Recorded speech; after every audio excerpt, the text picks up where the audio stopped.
अस्सलाम वालेकुम नाजरीन, वेलकम टू शारा दस्तूर। मैं हूं मोना आलम। तमाम देखने वालों को वार्म वेलकम। नाजरीन, इस वक्त भी एज वी स्पीक कलअदम जमात का जो एहतजाज है और ये तमाम सिलसिला 12वें रोज़ में अपने दाखिल हो चुका है और अब ये सूरत हाल ज़ाहिर है दिन ब दिन इसलिए भी कशीदा होती जा रही है क्योंकि जैसे जैसे रोज़ बढ़ रहे हैं उसी तरह से हम देखते हैं कि जो शहरों को सप्लाईज हैं, ख़ास तौर पर खाने पीने की अशिया की, उनके हवाले से भी एक खदशा कॉन्सिक्वेंटली बढ़ता जा रहा है। ऐसे में नाजरीन, जुड़वा शहरों की बात करें तो दाखिली खारजी रास्ते एज वी स्पीक बंद हैं, जगह जगह कंटेनर्स हैं और वजीराबाद में जहां पर एक रेड लाइन डिमार्केट की थी रेंजर्स ने, वहां पर हालात स्पेसिफिकली ज़्यादा कशीदा भी हैं और जगह जगह कंटेनर्स हैं। आमदोरफ्त शहर की एक मअतल है और आम जो ज़िंदगी है वो भी मफलूज नज़र आती है। साथ साथ नाजरीन बात करेंगे, फ़िज़ाई निगरानी भी जारी है इस वक्त शहरी रास्तों की और तमाम जो इस वक्त जो सिनेरियो है उसकी भी फ़िज़ाई निगरानी बज़रिया हेलीकॉप्टर की जा रही है। किसी भी अनटुवर्ड सिचुएशन से बचने के लिए ये तमाम इकदाम उठाए जा रहे हैं। लेकिन ऐसे में नाजरीन, जो सिचुएशन है उसमें सेंस प्रिवेल करना खासा लाजिम व मलजूम है, चूँकि अभी अभी हुकूमत ने एक खास कमेटी भी इस हवाले से तश्कील दी है जिसमें तमाम उलमा कराम को भी एक तो ऑन बोर्ड लिया गया है और उनका भी साथ मांगा गया है और ये बहुत ज़रूरत वक्त है इस वक्त हालात को देखते हुए कि वो भी अपना एक किरदार, एक फाल किरदार इस पूरे चीज़ में अदा करें और मिसले राह बने माशरे के लिए और ख़ास तौर पे इन तरह के अनासर के लिए जो कि शरपसंदी का रास्ता है, एक एजिटेशन की आड़ में जो है वो अपना रहे हैं।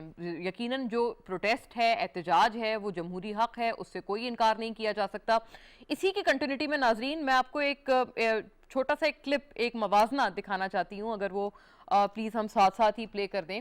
चूँकि जो कलअदम तंजीम है उनका जो एहतजाज है वो लंदन में भी हुआ और ये जो एहतजाज है, बड़ी इंटरेस्टिंग बात यह है कि वहाँ पर ना जो अमलाक हैं ना उनको नुकसान पहुंचाया गया, ना रास्ते बंद किए गए, किसी तरह का तशद्दुद, किसी तरह का वायलेंस इख्तियार नहीं किया गया। यहाँ पर तो हमारे पुलिस एहलकार, उनकी शहादतें भी हमने देखी हैं, तो उसके बरक्स एक किसी चीज़ को भी जानी या माली किसी तरह का भी नुकसान नहीं पहुंचाया गया, जो लंदन में इसी जमात का कि इसी तंजीम का जो एहतजाज हुआ। लेकिन पाकिस्तान में नाजरीन उसके बरक्स क्यों बार बार एहतजाज की आड़ में एजिटेशन की जा रही है? ये एक बहुत ज़रूरी सवाल है जो कि हम लोग टेबल करना चाहते हैं कि क्या वहाँ पर उनको कवानीन का ज़्यादा डरो खौफ है, यहाँ पर उस तरह से इनको डरो खौफ नहीं है कवानीन का। रिट ऑफ स्टेट भी हम लोगों ने अपनी कायम करनी है, तो एक तो ये बात है। लेकिन दूसरा फैक्टर ये भी है कि अभी हुकूमत आज से कुछ रोज़ पहले ये बता चुके हैं कि इनके ताने बाने कुछ बैनुल-अक़वामी एंटी पाकिस्तान एलिमेंट से भी जुड़ते हैं। तो क्या यही एक पर्टिकुलर, ये भी एक वजह बन सकती है जिसकी वजह से यहाँ पर एजिटेशन की जा रही है अपने मुल्क के लोगों पर, मुसलमानों पर? 97% हम तमाम मुसलमान हैं, कलमा गो हैं, नबी पाक सल्लल्लाहु अलैहि वसल्लम के हर तरह से ख़त्म नबूवत पर भी ईमान रखते हैं, लेकिन उसके बावजूद भी मुसलमानों को क्यों तकलीफ पहुंचाई जा रही है? ये एक बहुत ज़रूरी सवाल है। और लंदन में जब ये एहतजाज किया गया तो बड़ी इंटरेस्टिंग और दिलचस्प बात नाजरीन इसमें यह है कि फ्रांस के जो हवाले से जो ये ब्लास्फेमस कंटेंट वगैरह का मामला है, उस हवाले से तो कोई बात ही नहीं की गई। तो ये भी एक खासी मायूब और दिलचस्प बात है। अगर यहाँ पर एक रेट्रोस्पेक्ट में बात कर रहे हैं कि अगर यहाँ पर भी पुरअमन एहतजाज होता तो यकीनन हम जैसे बहुत सारे लोग इस एहतजाज में सिर्फ इस वजह से शामिल होते कि जिस तरह से मुसलमानों की दिल आज़ारी होती है इन तरह के ब्लास्फेमस मामलात को आगे बढ़ाने की वजह से, जो कि हमें मगरिब में बेपनाह नज़र आते हैं, कभी फ्रांस कभी किसी दूसरे मुल्क की तरफ से। तो इस तरह के मामलात अगर ज़ाहिर है पाकिस्तानी बहैसियत मुसलमान, शायद हम में से बहुत सारे लोग उसमें खुद से शिरकत करते, अगर गिवन कि ये तमाम चीज़ें पाकिस्तान में भी पुरअमन तरीके से करी जा रही होती और रिकॉर्ड अपना जो एहतजाज है वो पुरअमन तरीके से किया जा रहा होता। Unfortunately that is not the case. इसकी क्या वजूहात हैं, एक तो इसके ऊपर भी बात करेंगे, और जो अब ये कमेटी तश्कील दी गई है क्या इससे कोई सेंस प्रिवेल कर पाएगा, ये भी एक ज़रूरी पहलू है जिसको हम हाईलाइट करेंगे अपने पहले सेगमेंट के तहत। और नाजरीन, मुझे एक बड़ा पर्टिनेंट गेस्ट पैनल इसमें ज्वाइन कर रहा है। जमशेद इकबाल चीमा साहब पहले हमारे साथ हैं, पाकिस्तान तहरीक इंसाफ की नुमाइंदगी करते हुए गवर्नमेंट का पर्सपेक्टिव हमारे साथ रखेंगे। शुक्रिया जमशेद साहब। जनरल अब्दुल कादिर बलोच नाजरीन हमारे साथ हैं, पाकिस्तान पीपल्स पार्टी से, हमें ऑनलाइन ज्वाइन कर रहे हैं, वॉर वेटरन भी हैं और ऑफ कोर्स साबिक वफाकी वज़ीर भी हैं, ख़ास तौर पर ये जो दाखिली और ख़ारजी मामलात हैं इन पे गहरी निगाह रखते हैं। शुक्रिया जनरल साहब आपकी मौजूदगी, आपके वक्त के लिए। लेफ्टिनेंट जनरल रज़ा मोहम्मद ख़ान साहब भी नाज़रीन अपने तज्ज़िये तबसरे के लिए हमारे साथ बज़रिया स्काइप जुड़े हुए हैं। बहुत शुक्रिया आपका भी जनरल रज़ा मोहम्मद ख़ान। और इससे हम पूरे अपने सेगमेंट का आगाज़ करते हैं। तो मैं general Raza, if I may know from you, आपका पहले एक न्यूट्रल व्यू आ जाए, फिर हम अपने जो पॉलिटिशियंस हैं उनका रुख करते हैं। आपका क्या ख्याल है जनरल रज़ा मोहम्मद ख़ान, अभी इसमें हम लोग दो चीज़ें करने जा रहे हैं, एक रिट ऑफ स्टेट भी इस्टेब्लिश करनी है, फिर अभी एक नई कमेटी भी तश्कील दी गई है। आपको लगता है कि इससे कुछ सेंस प्रिवेल कर पाएगी? और लंदन में पुरअमन एहतजाज, लेकिन अपने मुल्क में एक एजिटेशन का रास्ता, शरपसंदी का रास्ता, ऐसा क्यों? जी, बिस्मिल्लाहिर्रहमानिर्रहीम। पहली बात तो ये है कि देखें, इस तरह की जो पुरतशद्दद मुजाहिरे हैं, उससे सारी दुनिया में पाकिस्तान की बदनामी हो रही है। और इस तरह का एक इम्प्रेशन दिया जा रहा है कि पाकिस्तान में जो हुकूमत की रिट है वो कमज़ोर है, इसलिए कि बार बार कुछ पार्टियों की तरफ से और कुछ अनासर की तरफ से उसको चैलेंज किया जाता है। खुसूसन ये TLP की तरफ से 2017 में भी इस तरह इस्लामाबाद में आए थे। और जिस तरह आपने अपने इंट्रो में कहा कि गरीब आवाम की ज़िंदगी जो है वो अजीरन होकर रह गई थी। तो मेरे ख्याल में इस सिलसिले में जो नेशनल सिक्योरिटी कमेटी के जो फैसले हुए हैं वो बड़े बैलेंस फैसले हैं। और उन्होंने कहा है कि अवाम के जान माल का हर हालत में तहफ़्फ़ुज़ किया जाएगा, रियासती रिट को कायम किया जाएगा और कोई भी नाजायज़ मुतालबा तस्लीम नहीं किया जाएगा। अच्छा, बात हुई आपने लंदन में मुजाहिरों की बात की। देखिए, वहाँ पे एक तो कानून है और दूसरा ये है कि वहाँ पे फ्रीडम ऑफ स्पीच के लिए कुछ जगहों का इनेकाद किया गया है। मसलन वहाँ पे हाइड पार्क में एक कॉर्नर है और वहाँ पे आप जाके जो मर्जी बोलें, कोई आपको रोकता नहीं है और किसी के खिलाफ आप बोल सकते हैं। तो इस तरह मेरे ख्याल में अगर रावलपिंडी इस्लामाबाद में अगर लियाकत बाग है या दूसरे शहरों में कोई खुसूसी जगह हो जहाँ पे लोग जाके बैठे और पुरअमन तौर पर अपना एहतजाज करें तो वो मुनासिब रहेगा। लेकिन इसके बारे में मेरे ख्याल में हमें एक नया कानून बनाना पड़ेगा और उसके ऊपर सख्ती से अमल भी कराना पड़ेगा। इसमें अदालतों का भी बड़ा एक अहम रोल होगा। माजी में भी इस तरह के जब पुरतशद्दद मुजाहिरे हुए हैं तो उसमें तो अदालतों में जजेस साहिबान के लिए जाना भी मुश्किल हो गया था।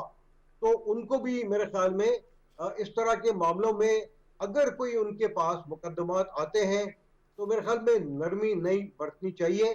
और ये मैं आपको बताता चलूं कि क्योंकि ये अपने लोग हैं तो इनके साथ हुकूमत ने ये जो बातचीत का आगाज किया है ये भी बिल्कुल मुनासिब है।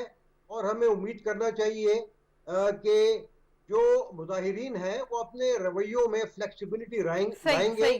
और जनरल साहब, मुझे इजाजत दीजिएगा मैं आगे बढ़ूं ताकि एक कलेक्टिव हमें तमाम के रिमार्क्स इस पे मिल जाएं। फिर हम बात अफगानिस्तान की भी इसी सिलसिले में करेंगे, चूंकि खारजी और दाखिली दोनों अमूर पे हमें सिक्योरिटी के इस वक्त जो चैलेंजेस हैं उनके हवाले से अब क्या रैशनल है जो प्रिवेल करना चाहिए। जमशेद इकबाल चीमा साहब, आप बताइएगा, अब इस पे कमेटी तश्कील दी गई है, क्या कोई एक्सपेक्ट करें कि कोई बेहतरी आएगी? दूसरा, बतौर हुकूमत जाहिर है ये आपकी जिम्मेदारी है कि आप अवाम के जानो माल की तहफ़्फ़ुज़ को इंश्योर करें। ये बताइएगा, ये जो कलअदम तंजीम है ये तो बार बार उस मुआहदे का हवाला देते हैं कि जी आपने कहा था कि आप फ्रांस के साथ ताल्लुकात ख़त्म करने के मामले को पार्लियामेंट ले जाएंगे। देखें, पार्लियामेंट में लेके जाना तो डेफिनेटली इसमें तो कोई इशू नहीं है। वो यू कैन से कि इसमें मुस्लिम लीग नून या अपोजिशन रुकावट है, वो चाहते हैं कि ये शिक पूरी ना हो। बाकी इशू जो है वो यू कैन से कि जो कुछ कर रहे हैं ये बड़ा एक ख़तरनाक एलिमेंट है। इस तरह जितने भी तंजीमों ने किया है माजी में वो अल्टीमेटली वो सर्वाइव नहीं कर सकी। वो ISS हो, वो ये यहाँ पे स्पाइस हाबा है, स्पाई मोहम्मद के नाम पे बनी, फिर जी एमक्यूएम जी के कुछ लोग मतलब इसमें शामिल हुए। तो जितने भी पुरतशद्दद काम करने वाले लोग हैं वो कभी भी सरवाइव नहीं करते। पॉलिटिक्स का या जमहूरियत का तशद्दुद से कोई ताल्लुक़ नहीं है। ये जो आप कह लें कि तहरीक लब्बैक बड़े पायस किस्म के काज के लिए बनी, एक मुक़द्दस रास्ते के लिए, मुक़द्दस काज के लिए बनी। लेकिन अब जो कुछ कहीं कर रहे हैं ये तो इंसानों, और मैं बताऊँ आपको कि दुनिया में इंसान से बढ़ के मुक़द्दस कोई चीज़ नहीं है। दुनिया में सबसे बड़ी जो नामूस है वो इंसान की है। और मेरे नबी सल्लल्लाहु अलैहि वसल्लम ने उनका ये दर्स है, मेरी तालीमात नहीं है, ये मेरे नबी सल्लल्लाहु अलैहि वसल्लम के दर्स है, ये कोई मगरिब की तालीमात भी नहीं है कि दुनिया में सबसे बड़ी जो मुक़द्दस चीज़ है वो इंसान की जान है, इंसान की हुर्मत है, इंसान की इज़्ज़त है, और इंसान के जो बेनिफिट्स हैं या उसका यू कैन से उसकी सर्वाइवल है, उसकी जान और माल की हिफाजत है, वो है। अब यहाँ पे तो इंसानों का पानी बंद कर दिया गया, इंसानों के खुराक बंद कर दिए गए, इंसानों के रास्ते बंद कर दिए गए। और रास्ता जब किसी इलाके सड़क बनती है वो तरक्की की अलामत है। जब किसी जगह इलाका रोड बड़ा होता है, रोड चौड़ा होता है, मोटरवे बनती है, तरक्की की अलामत है। उस रोड पे आके कुछ लोग बैठ जाएँ, 10 दिन बैठे रहे, 15 दिन बैठे रहे, 20 दिन बैठे रहे, इसका मतलब तरक्की को उन्होंने माकूस कर दिया, तरक्की को रिवर्स कर दिया।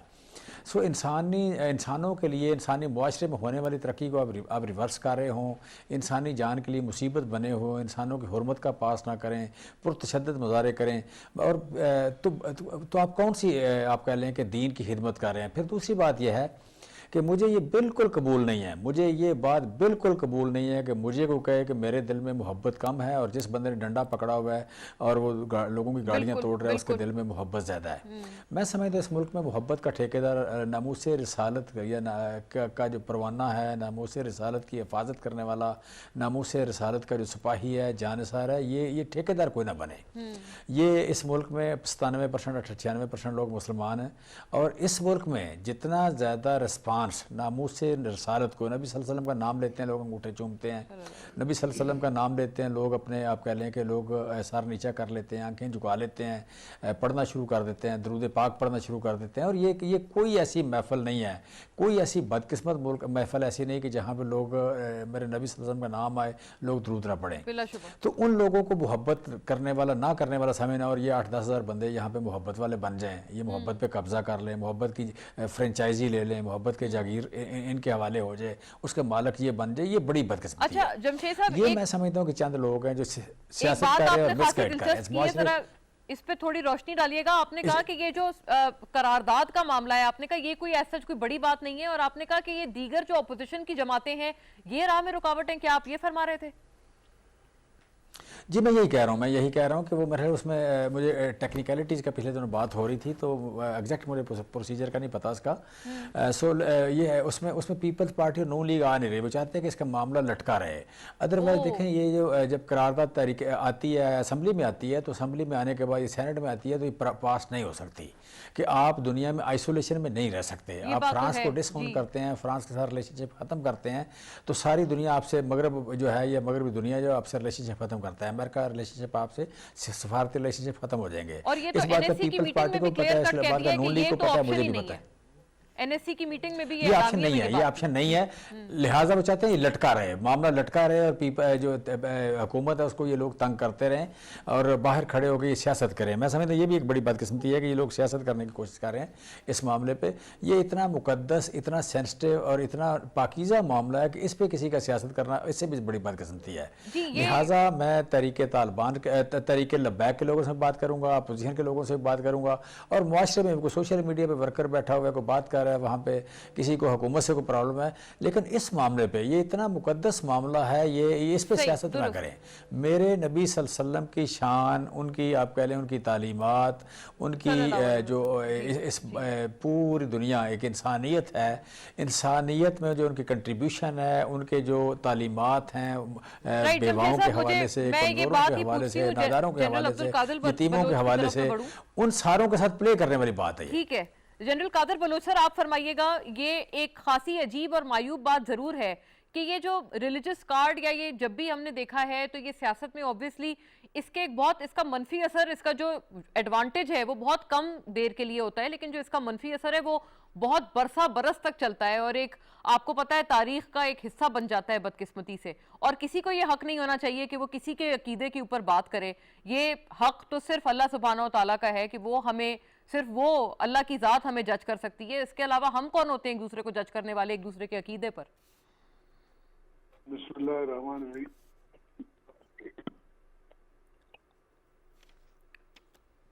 जी general Qadir Baloch sir. Opposition से एडवांटेज लेने की कोशिश नहीं कर रहा है। ये बहुत ही सेंसिटिव मामला है।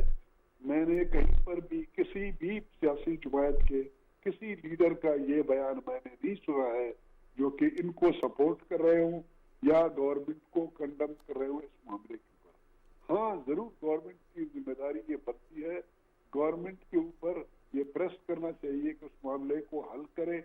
जो भी तरीका इख्तियार करे वो प्रिविलेज उनकी है, लेकिन ये कह देना कि इसके लिए ये अपोजिशन रुकावट है, PMLN रुकावट है और पीपल्स पार्टी, और इस वजह से ये मामला पार्लियामेंट में नहीं ले जाया जा रहा है, ये टोटली गलत है।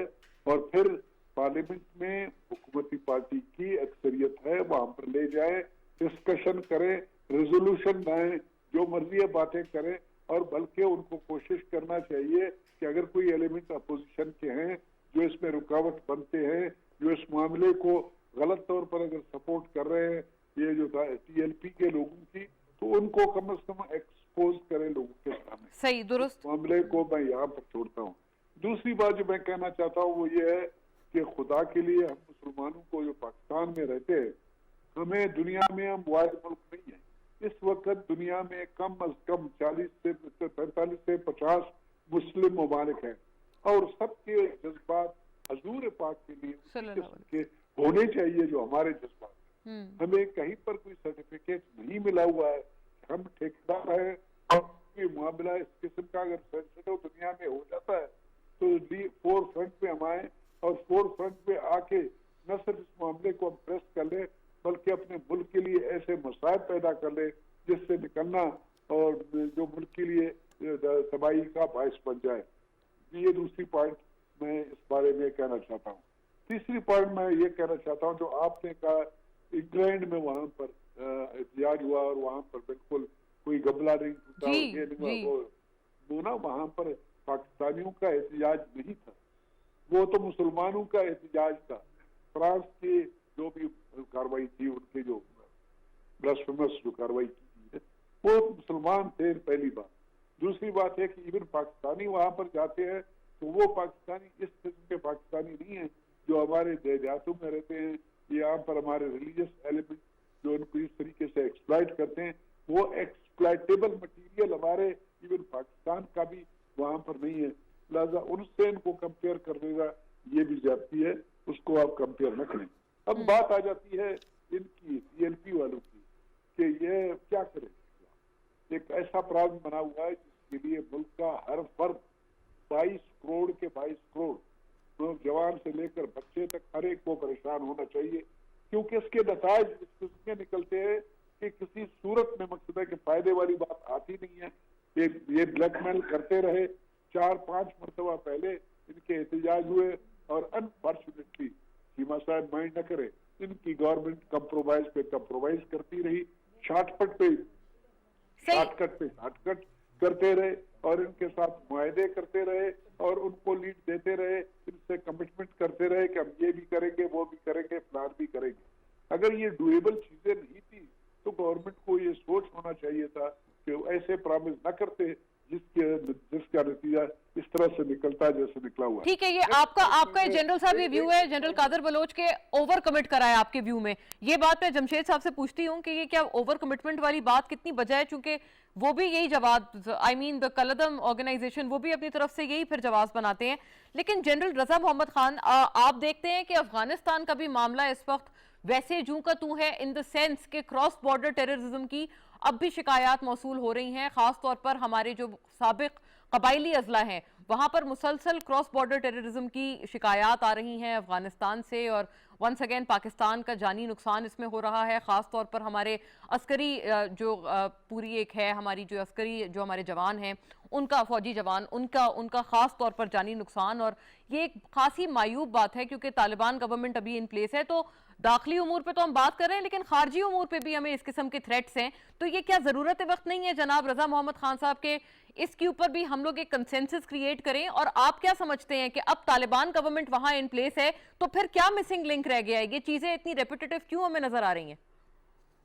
देखिए, अफगानिस्तान में सबसे पहले तो मेरे ख्याल में ये बात समझने की जरूरत है कि वहाँ पे हमारे अमेरिका और पूरे खित्ते के मुश्तरका मफादात क्या है।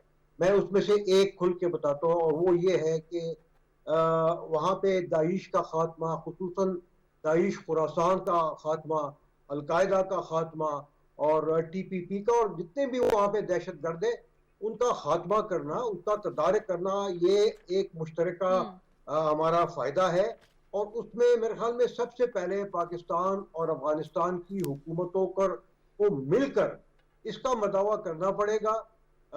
खास तौर पर जो हमारी जो बॉर्डर फेंसिंग है उस पे मेरे ख्याल में जो तालिबान की हुकूमत है हमारे साथ मिलकर काम करना होगा, उसको सपोर्ट करना होगा। और वहाँ पे जितने भी जो क्रॉसिंग पॉइंट्स हैं, कुछ तो फॉर्मल क्रॉसिंग पॉइंट्स हैं, मतलब चमन हो गया, और दूसरे जहाँ पे नॉर्मली लोग आते जाते हैं वो तो ठीक है, लेकिन कुछ ऐसे क्रॉसिंग पॉइंट्स हैं जो कि इनफॉर्मल है, उनके ऊपर मेरे ख्याल में विजिलेंस को ज्यादा करना पड़ेगा। प्रेशर तालिबान की तरफ से मेरे ख्याल में इन तमाम दहशत गर्दों के ऊपर पड़ रहा है, और यही वजह है कि वो फेंस को क्रॉस करने की कोशिश करते हैं, पाकिस्तान आने की कोशिश करते हैं, लेकिन हमारी अफवाज जो है वो उनको रोक रही हैं। ये इक्का आई दुक्का सी, तो यानी आप कह रहे हैं सर कि ये बेसिकली तालिबान, वहां पर जो तालिबान उबूरी हुकूमत है ये उनकी स्ट्रेंथ है, जिस वजह से आप कहते हैं कि दहशतगर्द यहाँ आने की और बॉर्डर क्रॉस करने की कोशिश करते हैं। सही। जमशेद इकबाल चीमा साहब, सर ये बताइएगा, एक तो अफगानिस्तान वाला मामला भी और ऑपोजिशन उस पर भी आपको कह रहे हैं कि आप उनको ऑन बोर्ड लें, फिर अभी भी ये जो दाखिली उमूर पर भी जो हमारा ये तमाम कलदम तंजीम के साथ मामला चल रहा है, इस पे भी ऑपोजिशन आपको कह रहे हैं कि आप उनको बोर्ड लें, आप कोई कंसेंसस बनाएं जैसे आपने उलेमा हजरात के साथ बनाया, इसी तरह से पार्लियामेंट को भी आप इस पे ऑन बोर्ड तो लें अपने साथ। मैं समझती होना चाहिए, बट ये आप कह लें कि जब भी इनको ऑन बोर्ड जिस तरह बात कर रहे हैं कि एक मसला है, हल तलब है कि ये मामला असम्बली में पेश किया जाए, अब वहाँ तो तावन नहीं कर रहे। अब अगर इनकी सिंसेरिटी इतनी है कि देखें उनका मामला, उनका मुतालबा ये कि पार्लियामेंट में जाए, पार्लियामेंट पास करे या पार्लियामेंट इसको रिजेक्ट कर दे। अब पार्लियामेंट इसको अगर अपोजिशन तावन करती तो पार्लियामेंट इसे बहुत पहले रिजेक्ट कर चुकी होती और ये इशू ख़त्म होता पार्लियामेंट में लेके जाने का।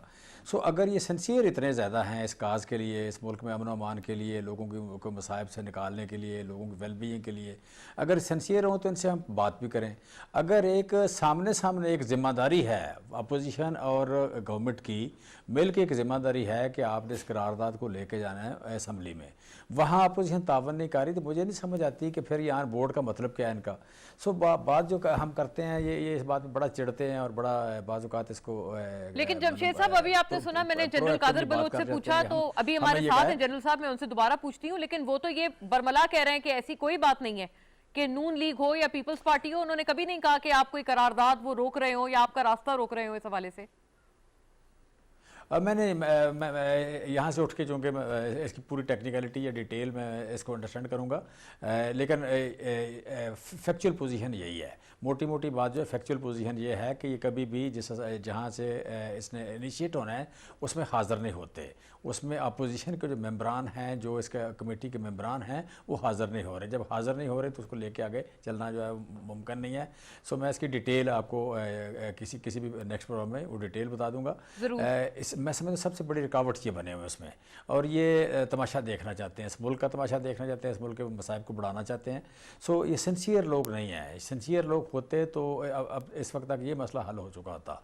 लिहाजा अगर ये एक जो बेसिक नोयत का मसला है जिस पर बार बार बात होनी है, मुज़ाकरात में बार बार यही बात होनी है, वो अगर इन्होंने आज तक साल सवा साल से हल नहीं किया तो हम इन पर किस बात पर का एतबार करें, या इनकी क्रेडिबिलिटी क्या है, या आप कह लें कि ये हमें मशवरा क्या देंगे, या इसमें हेल्प कैसे करेंगे कि अपोजिशन जो आप कह लें कि वहाँ पे जो उलमा हजरात या जिन लोगों को मिसगाइड किया गया वो बैठे हैं, उनको उठाने में, उनको कन्विंस करने में कोई हमारी हेल्प करें। ये हम नहीं मानते इस बात को, सच्ची बात है। On the basis of experience, on the basis of their track record हम नहीं इस बात को मानते। ये गलत बात कर रहे हैं, गलत बयानी कर रहे हैं, ये मसाइल क्रिएट कर रहे हैं, ये मसाइल हल नहीं कर रहे। ये बड़ी ही बदकिस्मती की बात है, बड़ा ही अनफॉर्चुनेट है। लेकिन अनफॉर्चुनेटली बात तो सच है, मगर बात है रसवाई की कि सच्ची बात आई सी जनरल कादर साहब इस पे रिस्पॉन्ड कीजिएगा। अभी जमशेद चीमा साहब का तो ये ख्याल है कि बिल्कुल किसी तरह की कोऑपरेशन ऑपोजिशन की तरफ से नहीं, और बल्कि आप लोग तो एक तरह से कह रहे हैं कि चले हुकूमत फंसी हुई है तो ठीक है, फंसी रहे। मोना, सबसे पहले तो मेरे रिस्पेक्ट रिगार्ड चीमा साहब के लिए उनको कन्वे कर दीजिए कि उसका बहुत ज्यादा मैं इज्जत करता हूँ, क्योंकि एक शरीफ आदमी को दूसरे शरीफ आदमी का इज्जत करना चाहिए। दूसरी बात यह है कि उनकी राय का उन्होंने इख्तियार किया, उसके ऊपर कमेंट करना मेरे ख्याल में मुनासिब इसलिए नहीं है कि ये जो ठेकेदार बनते हैं मुल्क से वफा का, मुल्क की बका से अपने ताल्लुक का, और एक हुकूमत ऐसी पार्टी से मुताल्लिक होने का, और उसके बाद सब कुछ पॉजिटिव चीजें अपने हिस्से में रखना और नेगेटिव चीजें अपने मुखालफिन के हक रख लेना, ये बड़ी जाती है। हमारा मुल्क है, आज पीटीआई को मौका मिल गया जिस तरीके से इलेक्ट हुए मुल्क के ऊपर हुकूमत करने का उनका यानी सर जनरल साहब अगर से गवर्नमेंट कोई ऐसी चीज कोई इसके ऊपर सेशन कन्वीन करती है, बुलाती है, आप लोगों की बैठक रखती है, आई मीन द ऑपोजिशन, तो आपको लगता है कि आप साथ देंगे भरपूर? मेहरबानी करके कम बोले ना, बोले नहीं। इसका कोई सबूत नहीं है कि कोई मुल्क के वफा से मुतल्लिक, मुल्क की बका से मुतल्लिक, मुल्क की सिक्योरिटी से मुतल्लिक कोई मामला आया, उसके ऊपर बहस नहीं की गई और अपोजिशन ने नेगेटिव व्यू पॉइंट रखा। इसका कोई सबूत कोई आदमी पेश नहीं कर सकता है। चीमा साहब प्राउडली अभी तक नहीं आया, मैं 2 मरतबा कौमी असेंबली का मेंबर रहा हूँ कंटिन्यूसली, और 10 साल का तजुर्बा मैं आपको बता रहा हूँ, कभी भी मौका। ठीक है, करेक्ट। आपका ये ख्याल है कि ये अनफाउंडेड हैं, ये एलिगेशंस हैं, सिर्फ इल्जामात हैं, इनका सबूत नहीं है। नाज़रीन, मुझे सेगमेंट वाइंड अप करना होगा। तमाम हजरात का शुक्रिया, और जमशेद इकबाल चीमा साहब अब हमसे विदा ले रहे हैं, उनको रिप्लेस करेंगे डॉक्टर शाह, लेकिन जनरल कादर बलोच हमारे साथ रहेंगे। थैंक यू नाज़रीन, पहले सेगमेंट के लिए हमारे साथ इतना ही ये था तमाम हमारा कंटेंट, और ब्रेक के ऊपर चलते हैं, फिर वापस आते हैं। अगले सेगमेंट पे हम बात करेंगे ज़रा मुआशी सूरत हाल की, और पेट्रोलियम मसनूआत में कीमतों के हवाले से जो नया फैसला और प्राइम मिनिस्टर का एक स्टैंड सामने आया है। Stay with us.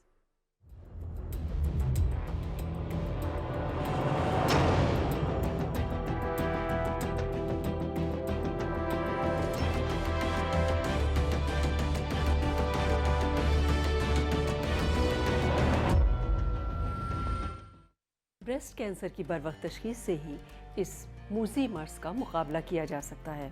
40 साल से कम उम्र की ख़वातीन अपना मुआयना बाकायदगी से करें। दुरुस्त तशख़ीस, दुरुस्त इलाज। A public service message bye Islamabad diagnostic centre. ये इंसान बहुत बेवफा है। पहले सफ़ी स्कूल से आता और लंच बॉक्स का माल भाई के साथ शेयरिंग इज केयरिंग कर जाता। कभी सैंडविच, कभी कबाब रोल, और अम्मी को दिखाता खाली लंच बॉक्स। होशियार।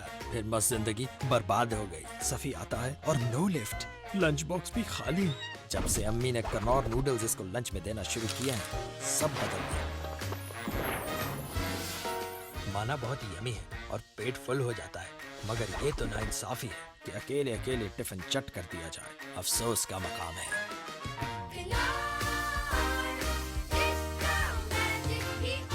होगा मुझे क्या।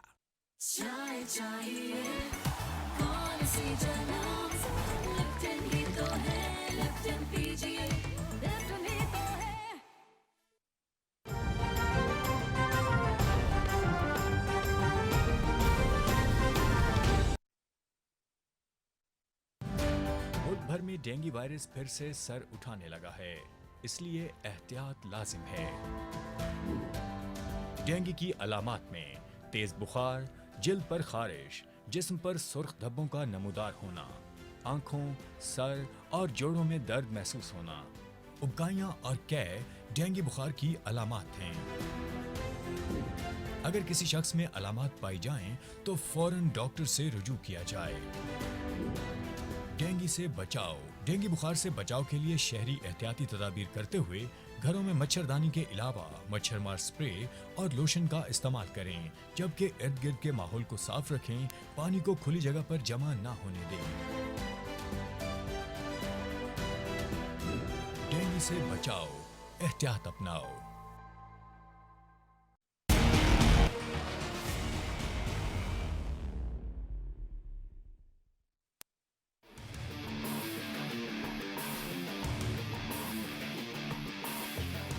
Watch T20 World Cup live on PTV Sports. Game on है।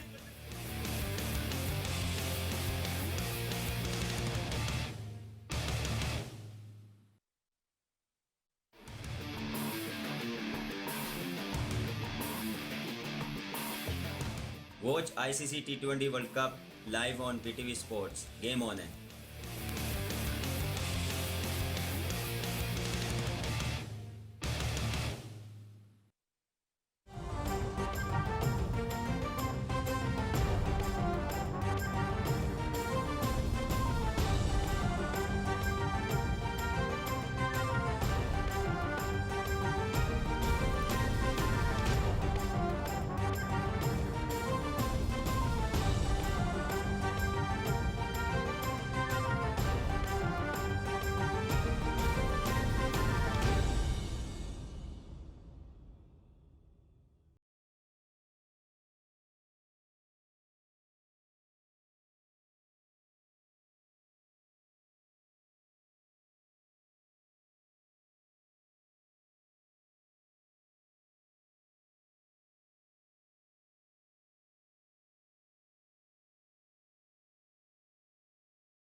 हुर्मत नबी के नाम पर आईन और कानून की बेहुरमती क्यों?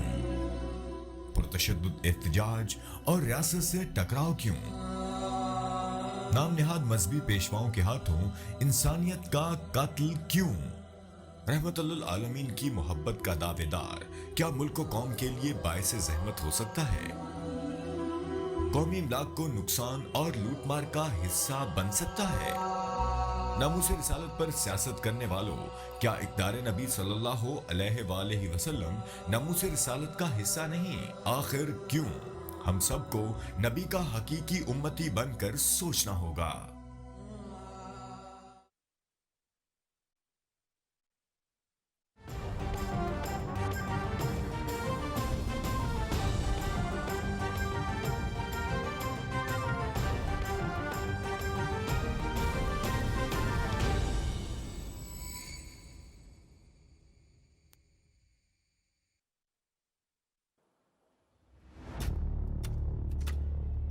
तेजी से बदलती हुई खबर की दुनिया में सही और मुसद्दिक़ा इत्तला की जुस्तजू और हुसूल फिक्र व तहकीक और तदब्बुर के बगैर मुमकिन है। पस मंज़र के पर्दों में कोई इत्तला हतमी नहीं, सियाक़ व सबाक़ को समझे बगैर कोई तज्ज़िया मुकम्मल नहीं। तहकीक से सच की निशानदही एक पेशावराना जिम्मेदारी है, क्योंकि सच नाकाबिल तरदीद है, हर आने वाली खबर नहीं।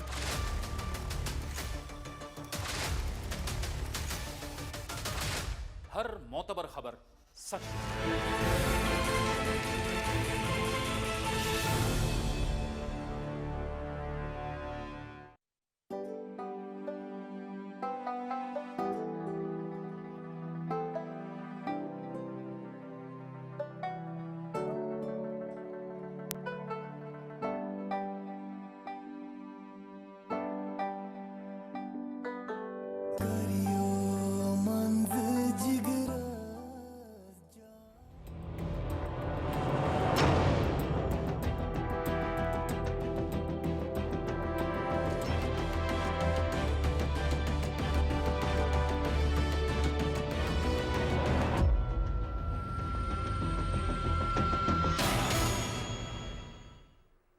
जी वेलकम बैक नाजरीन। हमारा सेकंड सेगमेंट अब हमारे साथ है।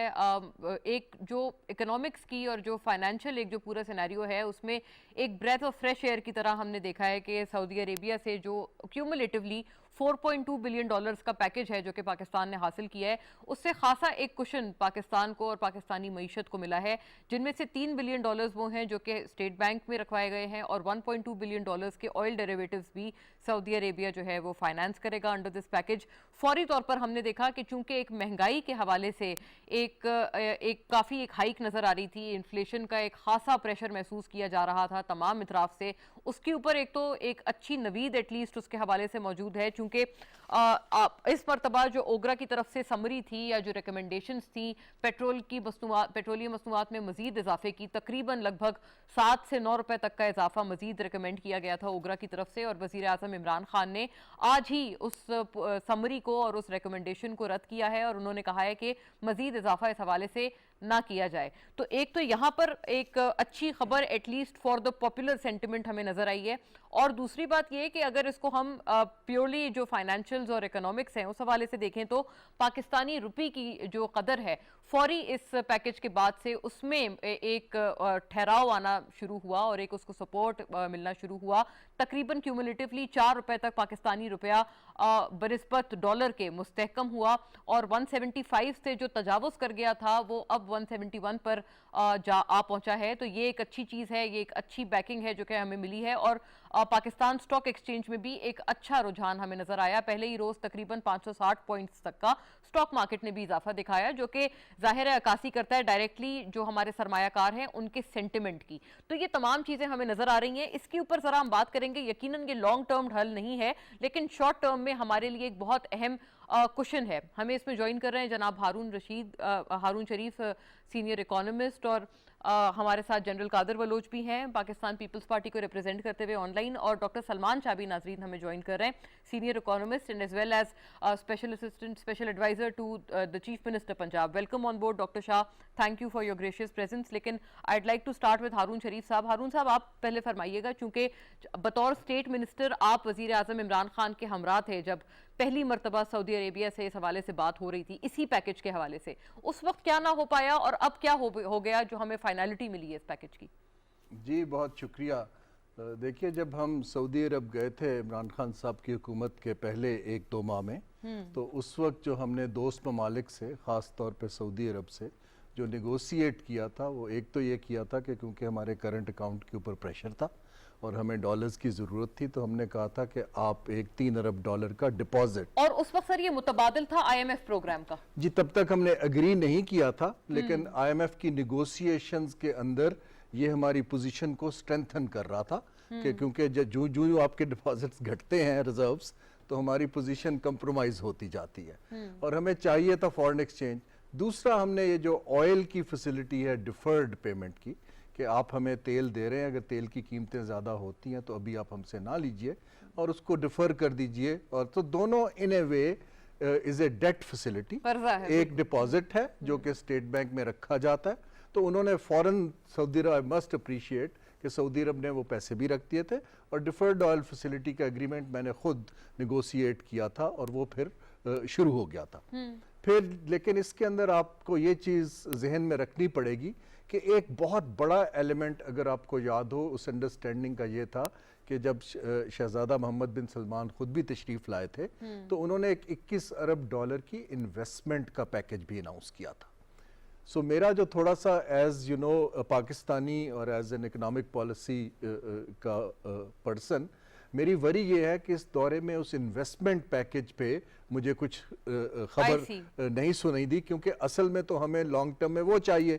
लेकिन ये बहुत खुशाइंद बात है कि सऊदी अरब से जो हमारे फॉरेन पॉलिसी और जो डिप्लोमेटिक सतह पर तल्लुकात के अंदर थोड़ा सा तनाव आया था और फिर ये डिसरप्ट हो गई थी फैसिलिटी, ये रिवाइव हो गई है, और इसका मईशत के ऊपर जो परसेप्शन होती है कि पाकिस्तान के अंदर पैसा कम आ रहा है, उस परसेप्शन जी, वो एक बड़ा फंडामेंटल चीज़ है कि जब हम किसी मुल्क से डील करते हैं और इस तरह की हम निगोशिएशंस करते हैं जो कि जियो स्ट्रेटेजिक तल्लकात की बेस पर होती है, ना कि इकोनॉमिक बेस पर। करेक्ट। सो जियो स्ट्रेटेजिक तल्लकात खित्ते में इतनी तेज़ी से बदलते हैं। आपको पता है कि सऊदी अरब की बहुत पुरानी कुछ चीज़ें चल रही हैं ईरान के साथ, तुर्की के साथ, मलेशिया के साथ, कतर के साथ। तो पाकिस्तान को मल्टीपल प्लेयर्स में जब बैलेंस करना पड़ता है तो फिर गलत फहमियां पैदा हो जाती हैं। जी, तो पाकिस्तान को डिसाइड करना पड़ रहा था कि अगर हम पैसे ले रहे हैं तो हम किस ब्लॉक में रहें। तो वो वहां पर थोड़ी सी टेंशन हो गई, तो उसकी वजह से ये फैसिलिटी खत्म हो गई थी। अब ये तकरीबन 1 साल के तत्तुल के बाद रिवाइव हुई है, तो उससे मार्केट के ऊपर ऑब्वियसली, जैसे आपने अपने इंट्रोडक्शन में कहा, एक असर आया। लेकिन मैं हाईलाइट ये करना चाहूंगा कि हमें इसको अब जो तल्लकात रिवाइव हो रहे हैं, हमें वो जो इन्वेस्टमेंट का पैकेज है उसको रिवाइव करने की जरूरत है, क्योंकि वो लॉन्ग टर्म के लिए पाकिस्तान में वो इकोनॉमिक टर्म्स पर है, तकरीबन कोई 21 बिलियन तक का। ये जियोपॉलिटिकल टर्म्स पर है, वो इकोनॉमिक टर्म्स पर। राइट। और जियोपॉलिटिक्स में जाहिर है डॉक्टर शाह एक टाइट रोप वॉक पाकिस्तान को करनी पड़ जाती है, जो कि अभी हारून शरीफ साहब भी जिसका तस्करा कर रहे थे। इसी वजह से पिछली मर्तबा भी डिसरप्शन हुई। ये बताइएगा सर, वंस अगेन है तो ये कर्जा और लॉन्ग टर्म सोल्यूशन नहीं है, तो बात प्राइमरीली असल सवाल तो ये है कि हम कब तक इस तरह के शॉर्ट टर्म मेजर्स पर इन्हिसार रखते रहेंगे? देखें, ये लॉन्ग सोल्यूशन की तरफ एक कदम है, क्योंकि ये आपकी मार्केट्स को इसने जिटरी होने से रोका है, इसने स्टेबिलिटी दी है, अनसर्टेनिटी कम हुई है।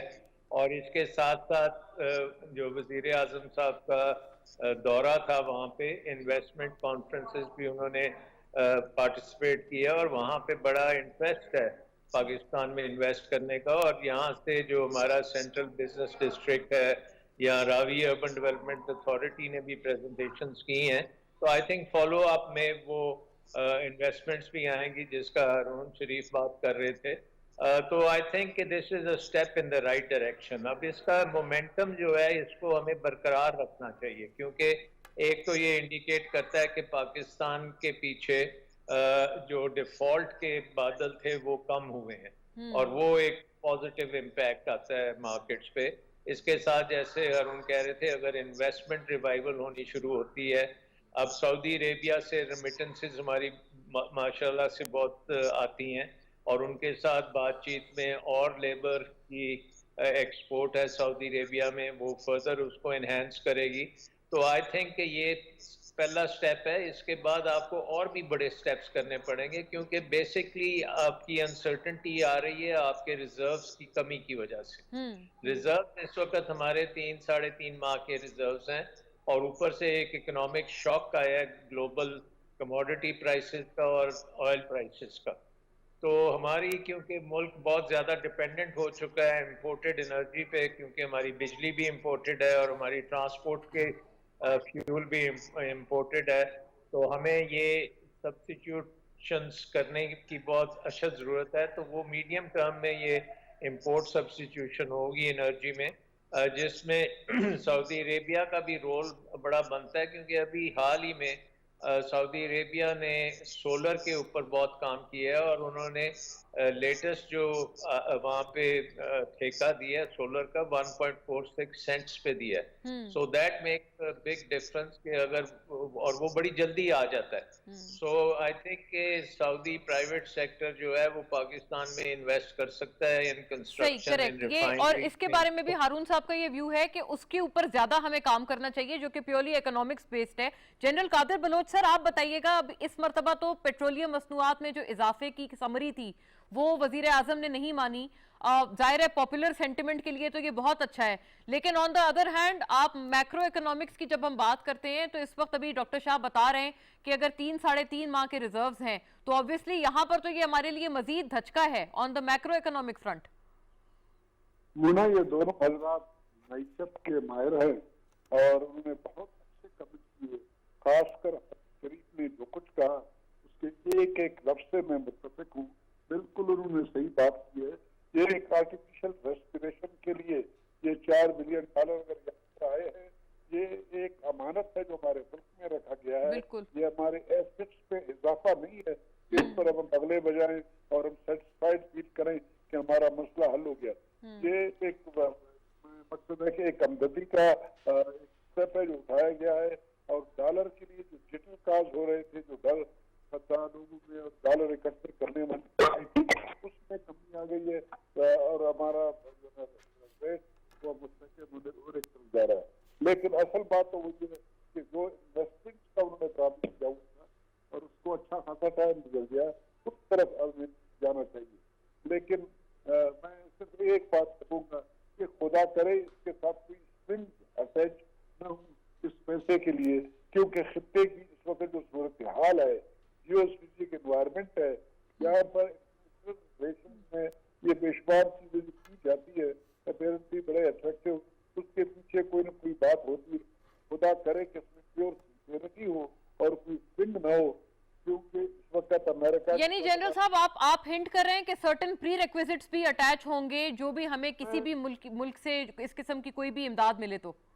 अमेरिका में दुआ कर रहा हूँ कि कोई इसके साथ कोई कंडीशन या कोई कंडीशन न हो, और मुसलमान की एक सिंसियरिटी की बात हो, हमारे पुराने अच्छे ताल्लुकात की रिवाइवल की तरफ स्टेप हो। राइट जनरल साहब, मैं ये आपने बड़ी इंटरेस्टिंग एक बात की है, ये जरा दीगर से भी पूछती हूँ, मैं आपकी तरफ लौटती हूँ, मेरे पास वक्त चूंकि कमी है इस सेगमेंट में, लेकिन क्विक कमेंट्स फ्रॉम एवरीवन। हारून साहब, प्री रिक्विजिट्स वो दुआ कर रहे हैं, दुआगो हैं जनरल कादर बलोच के ऐसी कोई चीज ना लागू हुई हो हम पर। जी देखें, वो जैसे मैंने अर्ज किया कि इसके जो प्री रिक्विजिट्स हैं या जो अंडरस्टैंडिंग डेवलप होती है वो कोई रिटर्न नहीं होती है। ये जो अरब ममालिक हैं वो कोई मल्टीलैटरल्स की तरह तो काम नहीं करते, बिल्कुल, yes. लेकिन इसके अंदर ये अंडरस्टैंडिंग ज़रूर है कि अगर हम आपकी मदद कर रहे हैं तो क्रिटिकल स्ट्रेटेजिक पॉलिटिकल लेवल के ऊपर आप हर चीज़ पर हमसे कंसल्ट कीजिए, और हमारी जो OIC या दूसरी जगह में डायरेक्शन है उसके साथ आप अलाइंड रहिए। तो ये तो सऊदी अरब की बड़ी क्लियर है। लेकिन मैं यहाँ अर्ज ये करना चाह रहा हूँ कि ये तो जो $3 अरब है वो 1 साल का अभी डिपॉजिट है। सिर्फ मैं आपके प्रोग्राम के तवसत से, जैसे डॉक्टर सलमान शाह ने उसकी रिन्यूएबल एनर्जी की बात की है, जी, जब मैं चेयरमैन बोर्ड ऑफ इन्वेस्टमेंट था जी, तो $21 अरब की जो बात हुई थी, हमने उसको डिवाइड करके प्रोजेक्ट्स में अग्री कर लिया था। तो उसके अंदर जो उनकी एक कंपनी है एक्वा पावर, जो मोरक्को में, जॉर्डन में, UAE में तकरीबन 25 से 30% रिन्यूएबल एनर्जी का कंट्रोल उनके पास है। सो वो पाकिस्तान में आने में बहुत कीन थे और हैं। तो मेरी गवर्नमेंट से रिक्वेस्ट ये है और पॉलिसी मेकर से कि हमें इन्वेस्टमेंट के लिए रिन्यूएबल एनर्जी में उनको लाना चाहिए। जी डॉक्टर शाह, ये बड़ी इंपॉर्टेंट एक प्रपोजिशन है हारून शरीफ की तरफ से। तो पाकिस्तान की जो रिलेशनशिप है सऊदी अरेबिया से, ये खासी गहरी है। अप एंड डाउन तो हो सकता है, लेकिन पाकिस्तान की कमिटमेंट सऊदी अरेबिया की सिक्योरिटी के लिए वो खासी जिसे कहते हैं फूल प्रूफ है, और उनकी डिफेंस के लिए पाकिस्तान हर वक्त तैयार होता है, और ये पूरी दुनिया को इस बात का पता है। सो आई थिंक उसके बीच में इतनी स्पेस है कि पाकिस्तान जियो इकोनॉमिक्स की तरफ ज़्यादा फोकस करे। सऊदी अरेबिया से रेमिटेंसेस को हम बूस्ट दे सकते हैं, इन्वेस्टमेंट को बूस्ट दे सकते हैं, और हमारी जो इन्होंने सपोर्ट किया उसके साथ हमारा कॉन्फिडेंस लेवल जो है इन्वेस्टर्स का वो बढ़ेगा। और इसके साथ साथ आप ये एक मुल्क है, उसके साथ CPEC है जिसमें आप खासी ज़्यादा बिजनेस टू बिजनेस इन्वेस्टमेंट ला सकते हैं, और वो भी तेज़ी से आप काम कर सकते हैं। सिमिलरली यूरोपियन यूनियन है, अमेरिका है।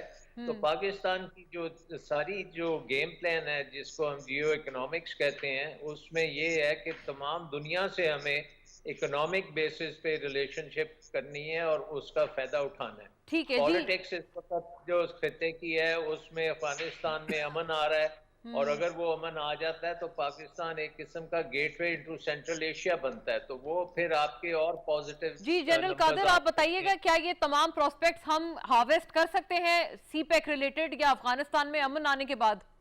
मैं एक बात कहूँगा, अगर इस से हम अमन बहाल कर ले, इसको यकीनी बनाएं, किसी किस्म का कोई सिक्योरिटी प्रॉब्लम ना हो, तो ये सब कुछ मुमकिन है। बहुत कुछ किया जा सकता है, CPEC के मद में भी बहुत कुछ किया जा सकता है। सऊदी अरब और वेस्टर्न दुनिया भी आ जाती है यहाँ पर इन्वेस्टमेंट करने के लिए, फ्रेंडली है। लेकिन सबसे बड़ी रुकावट इसके रास्ते में सिक्योरिटी सिचुएशन है हमारी मुल्क की। अफगानिस्तान जो हमसे बॉर्डर कर रहा है, ये TTP का हिसाब किताब और ये बाकी जो दाइश माइश और इसकी कार्रवाइयाँ, फिर हमारे मुल्क के अंदर ये जो PLP वगैरह वगैरह ये जो साहब है, अल्लाह करे इन मामलात को अगर हमने कंट्रोल कर लिया, हमारी मईशत का सबल्ला मेरे ख्याल में कोई बड़ा प्रॉब्लम नहीं होगा। ठीक है, राइट। इस नोट पे नाजरीन वाइंड अप करेंगे। Thank you to all the gentleman, जनाब हारून शरीफ, जनरल कादिर बलोच, डॉक्टर सलमान शाह हमारे साथ इस सेगमेंट में थे। That will be all from us, इंशाल्लाह see you tomorrow. Allah Hafiz.